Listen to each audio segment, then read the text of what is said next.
Hey, darlings. I'm wondering what you're noticing about the impact on your mind, body, heart, and spirit of long term chronic stress. Allostatic stress. One of my wonderful congregants, who's a great therapist, reminded me that that's the word for the impact, physiological and psychological impact of being under stress for a long time, kind of unremittingly.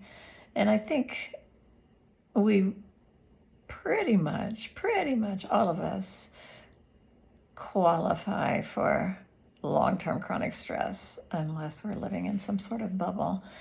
Um, and I've been noticing illnesses that take longer to recover from, including something I've been going through, car accidents, just uh, unexpected difficulties and things that really disrupt life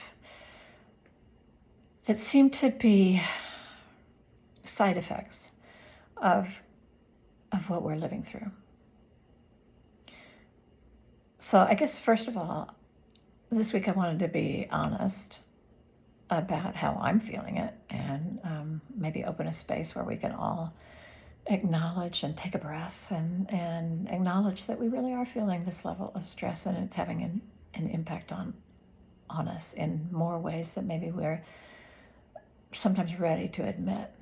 Because, in this culture, we have such a value on being okay, on being able to cope and putting on a good face. And I'm talking about the sort of dominant culture, not all of the beautiful diversities among us have that kind of expectation.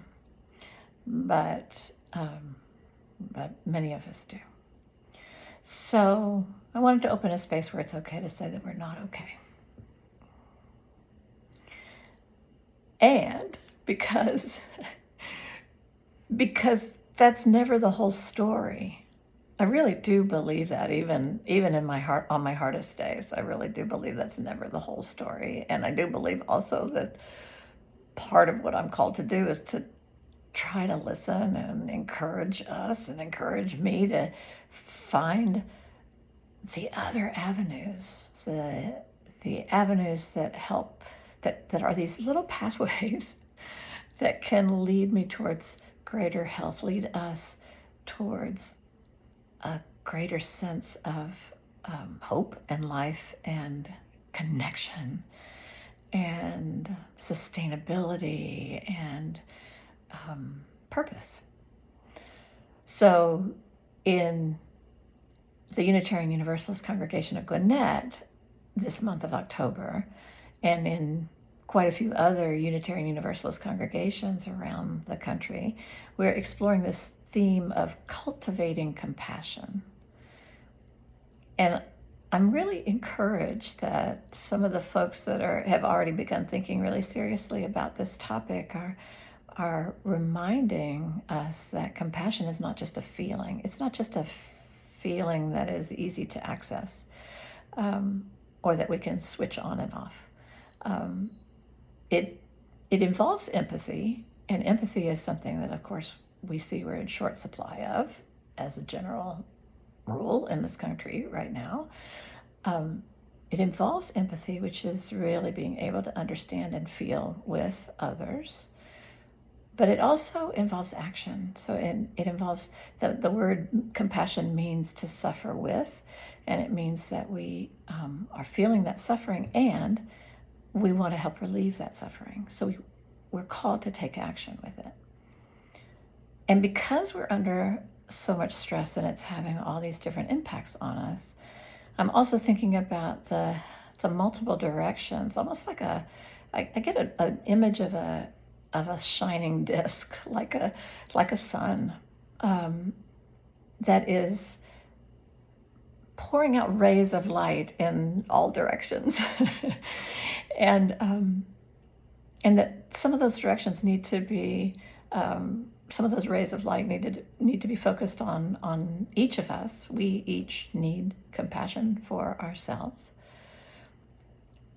And that's not an invitation for us to become once again sort of mired in our own individualism, our own solitary self-help journey, but rather to see that we're connected to each other in ways that our own health matters to each other, and it matters in terms of how we are contributing to the well-being of the wider community and to our kin, which as Unitarian Universalists, we really believe we're connected to everything and all that is, everyone and everything that all that is. So how in the world do we figure out the paths of compassion, the rays of light that show us what we are to do to help relieve suffering in whatever ways, with small ways, larger ways? Maybe it's some daily practice, a phone call that you make to somebody that you know is having a hard time. Maybe you don't even know these people very well, but say they're in your congregational directory, or or they're part of some group that you're part of. They sing in the same choir that you do. And you call or you send a text or a message of some sort to say, how the heck are you? How are you? You are on my heart. And you're not alone. So maybe it's something small like that. Maybe it's something like finding a local group that you want to contribute to that's helping to relieve suffering around food insecurity or housing insecurity or losing jobs, which so many people are losing right now.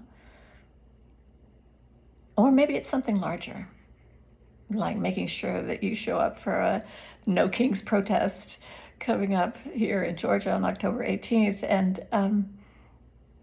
and organizing with state and local decision makers, corporations, government folks, telling them what the compassionate path is, the anti-authoritarian, community-focused, well-being and liberation for everyone path is, and how we can get there inch by inch, step by step, movement by movement, love by love by love.